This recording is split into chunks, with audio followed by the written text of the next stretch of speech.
Hey guys, it's Thursday, and as mentioned yesterday, we are in the day before.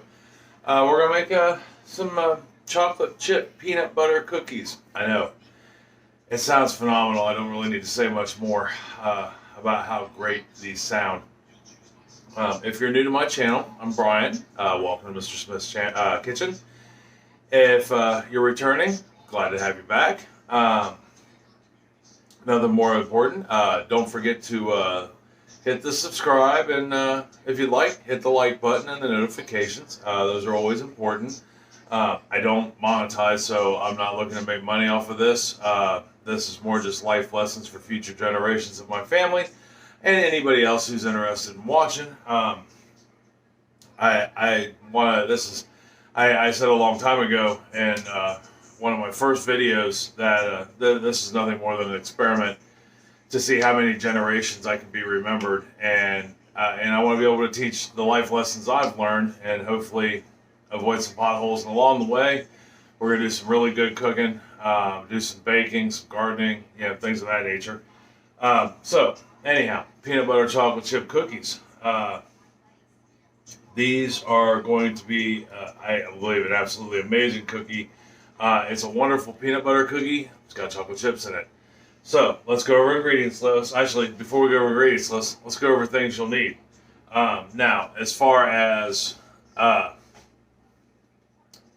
what you need to mix this together with, I am using a stand mixer.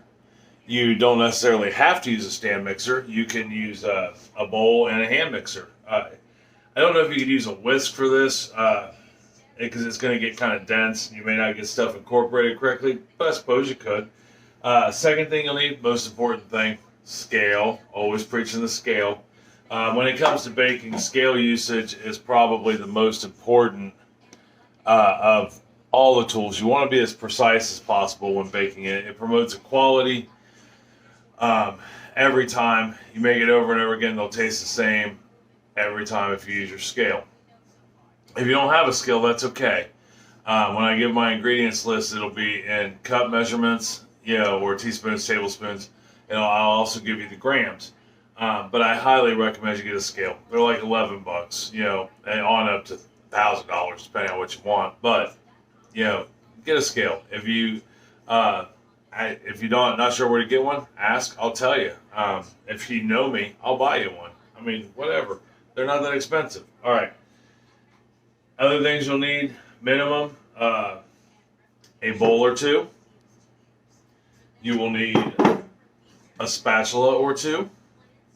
You will need a cookie scoop, handy dandy cookie scoop. This thing is like the most versatile tool in the entire world. I scoop all kinds of stuff like with that. And then you will also need a couple of baking sheets and some parchment paper. Now, I've not made this recipe before, but the ingredients are pretty straightforward for a peanut butter cookie or a chocolate chip cookie. Just looking at the ingredients. So, that being said, let's go with the ingredients list. Right here is my ingredients list. As always, I'll write it down in the notebook first. If we like the recipe and we think it's great, I'll transfer it to a card and put it in the recipe box. Alright, so the first thing you need is 1 cup of butter, or 2 sticks. Right there, 1 cup, 2 sticks. And you'll want that at room temperature. Alright, so get it out, let it set for a half hour, 45 minutes. You should be able to take your butter and push on it. See how it's soft? You want that. Now, if it's not completely soft, that's okay, because as you mix it, because we're going to cream it, it will soften. So, but room temperature. Next thing you're gonna need is 1.5 cups of packed brown sugar. Packed brown sugar. Now you're asking, what's the difference between packed brown sugar and brown sugar? So in the brown sugar world, brown sugar is very soft. It's, I don't want to say fluffy, but yet fluffy. So it gets a lot of air. If you just scoop it out, you'll have a bunch of air pockets in there. So like if you want a cup of brown sugar, it won't really be a cup. Packed means you've pushed it down. See how it stays? you've pushed it down in your measuring cup. Okay, that way you know there's not any air in there, and that's the difference between packed and loose. Some things you make it'll say loose. Well, loose is just you've scooped it out and dumped it in. Packed is you've pushed it down into your measuring cup and then made it even across the top. You'll need 2 eggs. Your eggs should be at room temperature also. 2 eggs. Yep, that's about as good as you're going to get without me spilling them all over the place. And then you're going to need 1 cup of peanut butter. 1 cup peanut butter. Oh, before I forget, because I've gone on a tangent and didn't tell you, your packed brown sugar is 330 grams. Your 2 large eggs should be right around 100 grams. That's out of the shell. A large egg weighs 50 grams. Now, I'm here to tell you, not all large eggs weigh 50 grams. But you need at least 2 eggs. Your peanut butter at 1 cup is 240 grams. And then the last thing you'll need for your wet ingredients, these are all the wet ingredients, is 1 teaspoon or 4 grams of vanilla. I highly recommend getting a baking vanilla. There are 2 different kinds. There's several different kinds of vanilla, but you want a pure vanilla extract for baking. If you use a cooking extract or a not real vanilla, pure vanilla, you kind of lose the flavor. It doesn't taste quite as good. And the price difference is not all that much anymore. All right, so for our dry ingredients, you're going to want 2 3/4 cup or 330 grams of all-purpose flour. It's just the standard flour you find in the baking aisle on the pallet with like 800 bags of flour. Yeah, but it's an all-purpose flour.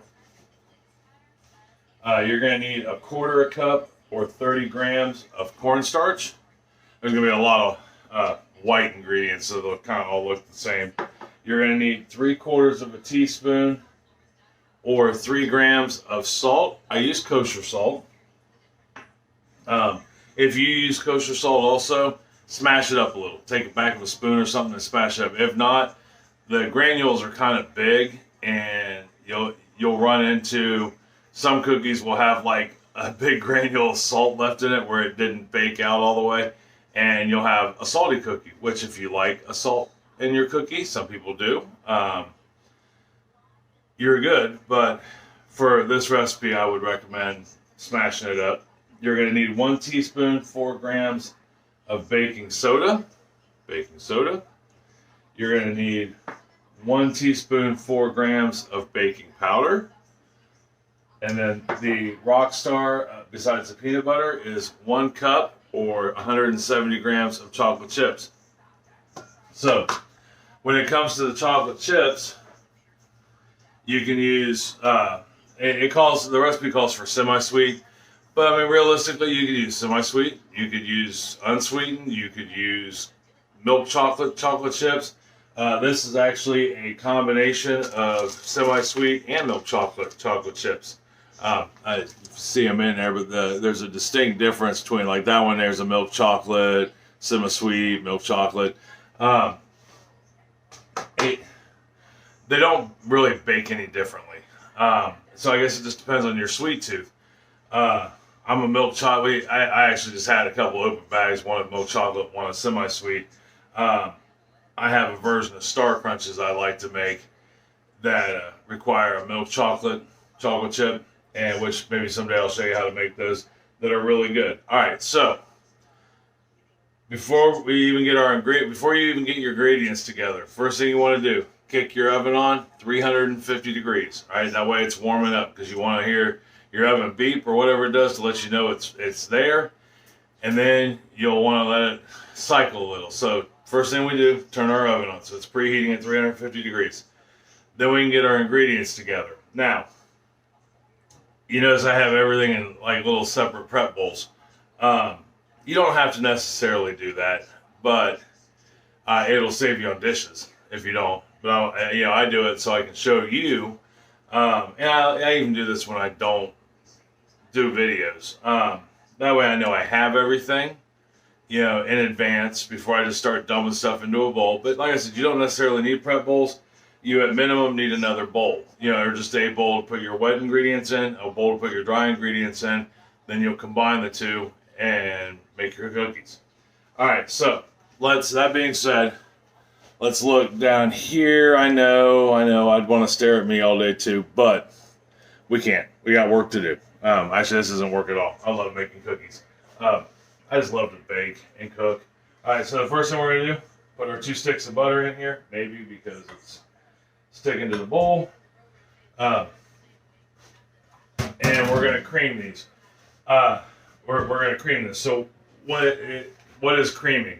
If you don't know, creaming is basically we're taking it from stick form. We're going to blend it until it just looks like nice creamy loose butter. All right, and I'm going to go ahead and do that. It won't take. So you always want to plug in your tools. Now, I try not to plug in any of my electrical equipment, processors, mixers, or anything until I actually go to use it. I personally have children in the house who like to come by and turn stuff on, and that can get them hurt potentially, depending on what tool it is, or piece of equipment it is, or it can screw something up that I'm trying to make.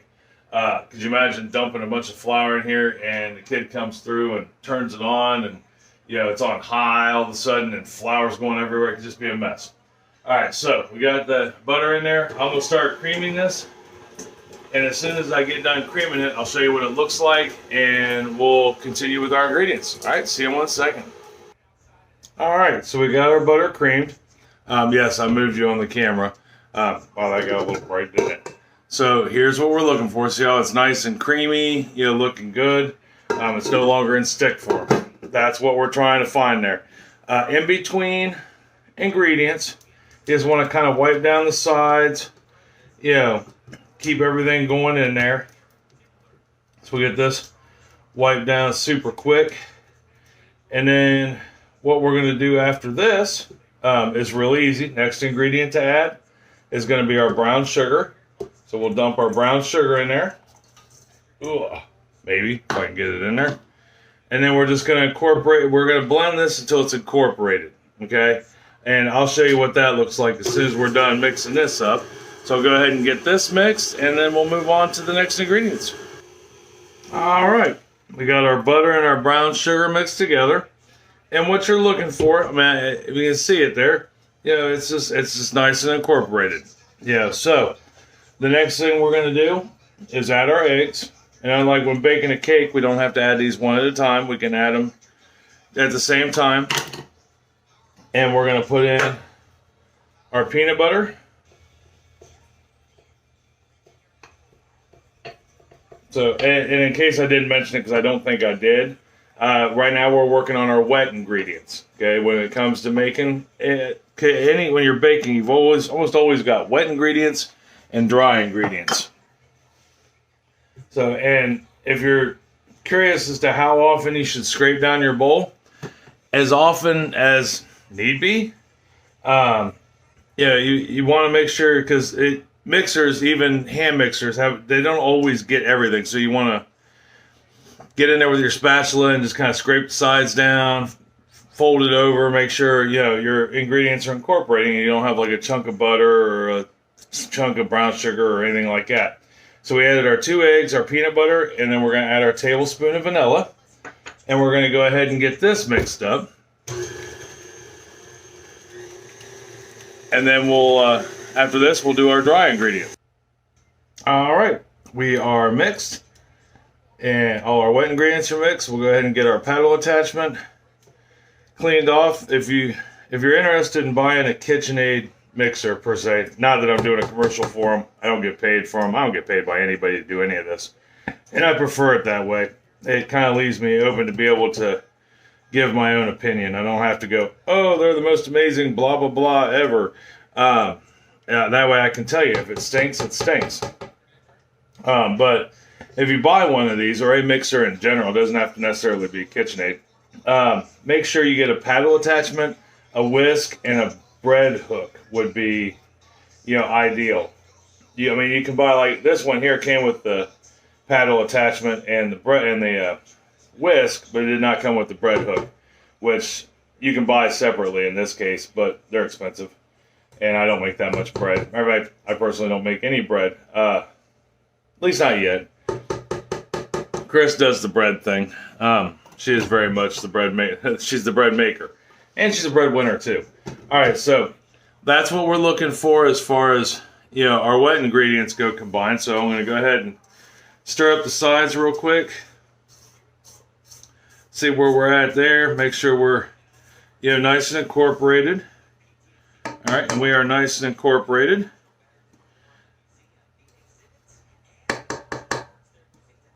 All right. There is that. Now what we'll do is we'll move this mixer to the side. Put our paddle attachment back on. Yep. That's what happens when you try to bake first thing in the morning. But I did have coffee. All right, so we'll put that to the side. And then we'll bring our dry ingredients over. That way we can get these mixed. And then once we get the dry ingredients mixed, we will combine the dry to the wet and mix it together. So we got our flour. We've got our baking soda, our baking powder.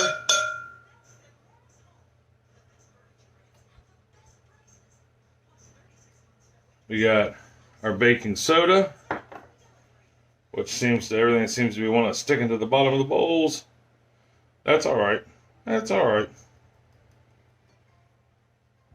Remember, if you have to, when you're baking, you want to allow yourself time. This is something that's truly relaxing and enjoyable. It's not something you have to rush, to do. If it takes you, 45 minutes to get this together, and then we're adding our salt. It must be a little humid in the house today.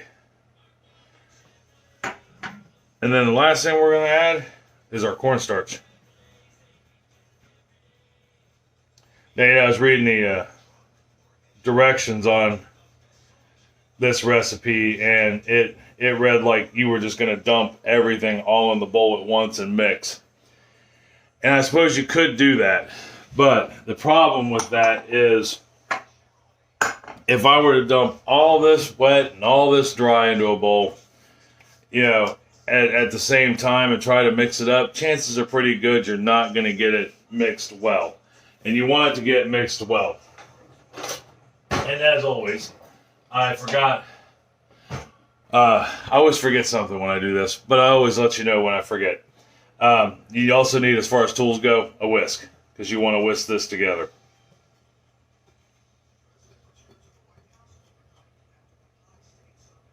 All right, so we got that whisk together. You don't want any chunks of baking soda or baking powder or salt. You want to get it nice and evenly in there, and then that way, you don't have chunks of something that you're biting into when you make your cookie. After that, all we need to do, let me move you up a little bit here. So I'm always trying new camera angles. I'm always trying to do what I think is best for you. I want you to be able to see what I'm doing. And much like you may be learning something new here, I am learning, something new on this end. We'll get this little bit of wet off of this. There's that. And then all we're going to do is put our dry in with our wet. If I can get it all in there, got it all in there. Excellent. And then now, here's the important part. Not that I have ever done this maybe more than 5 times. When you start your mixer back up, or your hand mixer back up, do it on slow. If you don't, you will get a face full of dry goods, flour and whatnot. And you just want to let that now. As it incorporates, you can speed your mixer up. But all we got left to do on this aspect is just get this incorporated. So I'm going to get this incorporated, and then we'll move on to the next step. All right, so we got her all mixed. You're at least looking good. I think it's all mixed. We'll find out. So we'll go ahead and get all this lovely peanut butter goodness off the paddle attachment.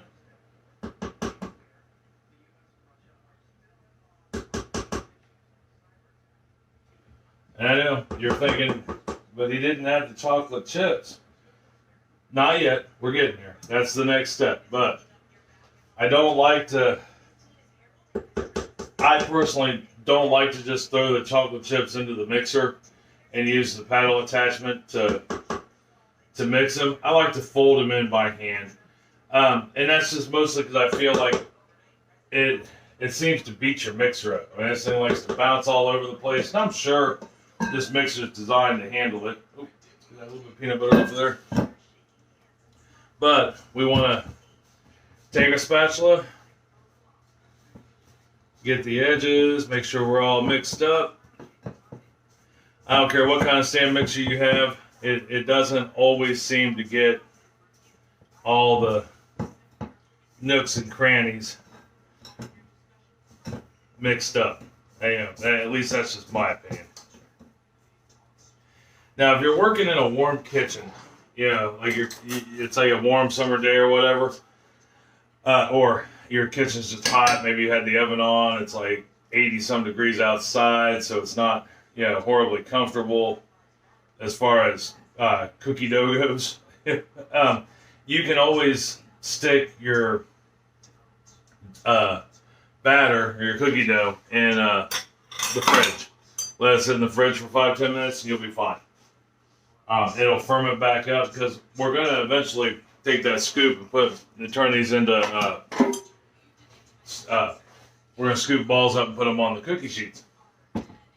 So let me get my mixer out of the way real quick. Get it unplugged, out of the way.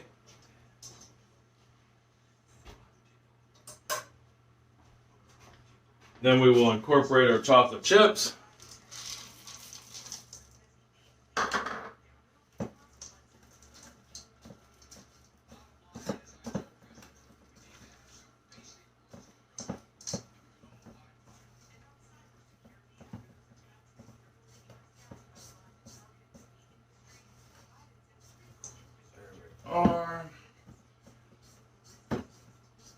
We're in good shape.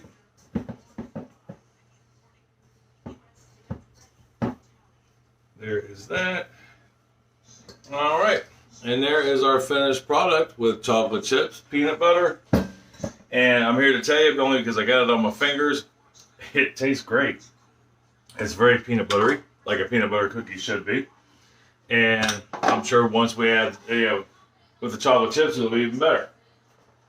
So, what we want to do, I will demonstrate this because this, like I said, this batch makes 4 dozen cookies if done properly, according to the directions. Now, I've had that vary on me, on all recipes. Sometimes I can get a couple more, sometimes I get a little less, but I will show you what we need to do at any rate. So we're going to take our cookie scoop, right? And scoop it. If you don't have a cookie scoop, it's about 1.5 tablespoons. We're going to place it on the parchment paper, like such. And you want to leave about a 2-inch gap in between these. You want to try to make sure your cookies are, if you don't use a scoop, you can use a scale. That's probably about 30 grams worth of cookie dough. But you want to keep them even so that way they bake even. All right. The last thing we're going to do with that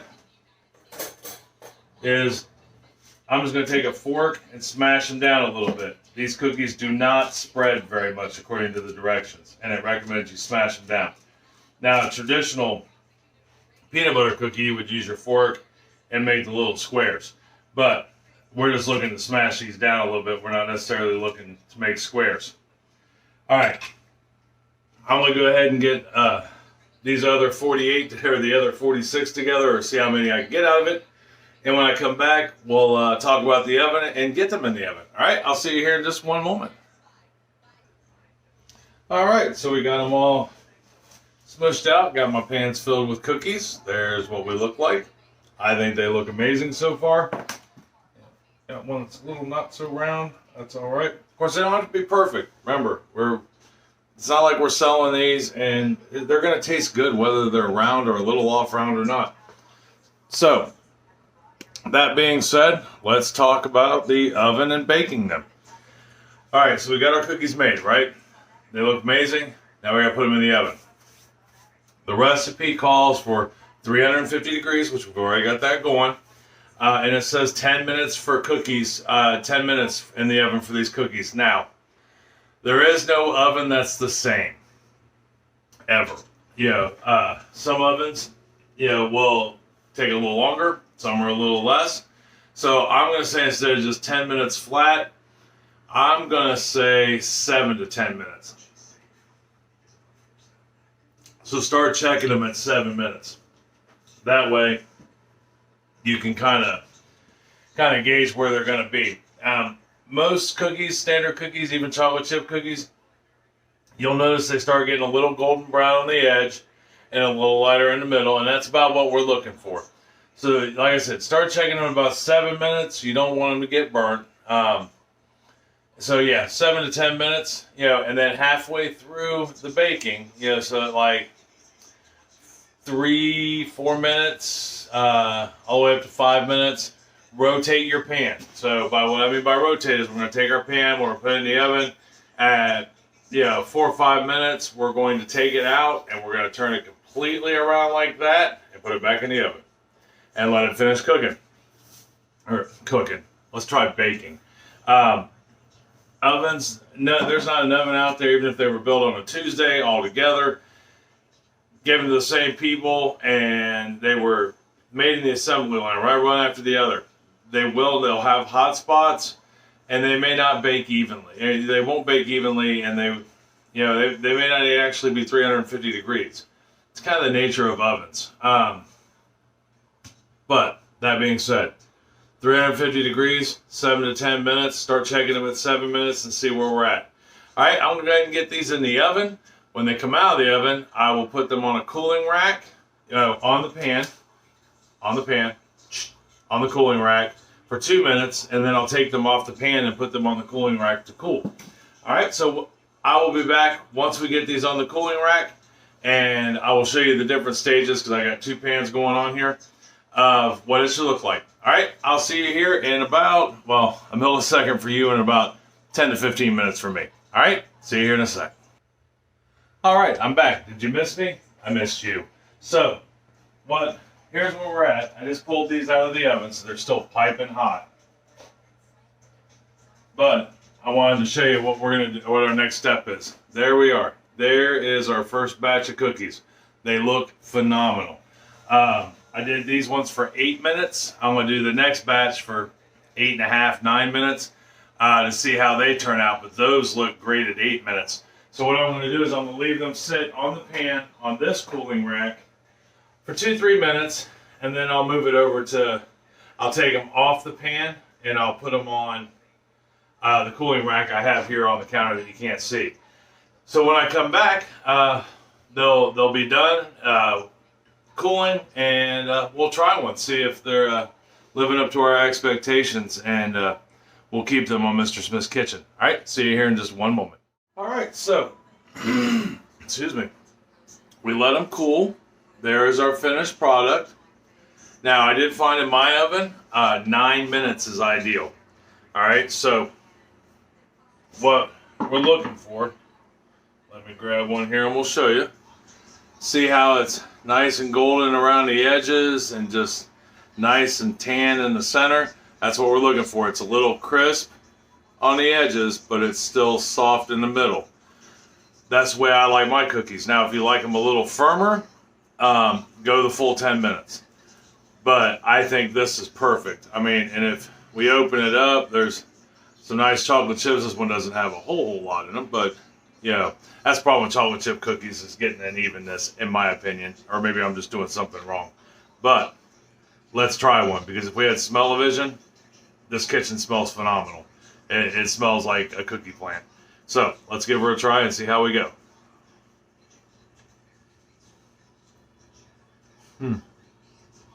Yeah.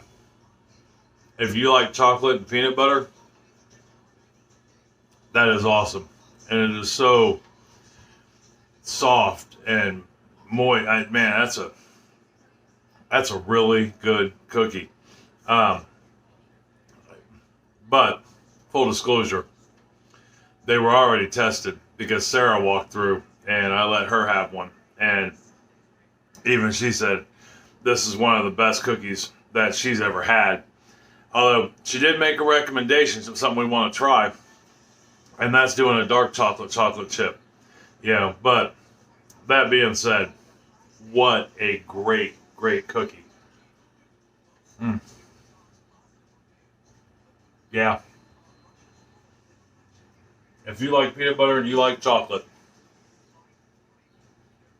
that is definitely the way to go.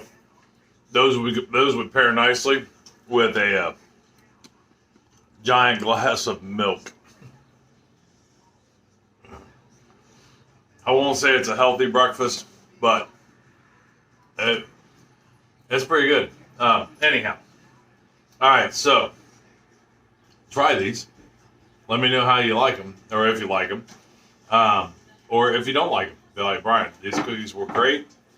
I'm going to make these once a week. Do what? You'll like them. Yes. And in case you didn't hear, she said, we will like them. Or you will like them.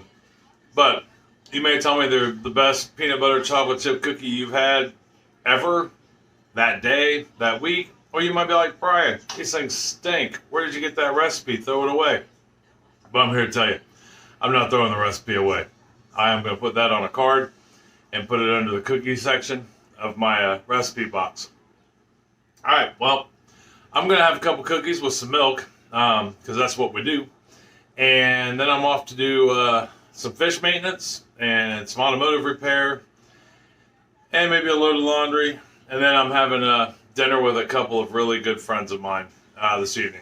Me and Chris we're going out on a date. First time in I can't tell you how long because of the pandemic. And I think it'll be fun. So try these. I guarantee you'll like them. If you like peanut butter and chocolate, give them a try. All right? I love you. Tell somebody else you love them. It will make their day a whole lot better, I promise. And I will see you next week for Tuesday Talk. All right? Have a great day. Bye.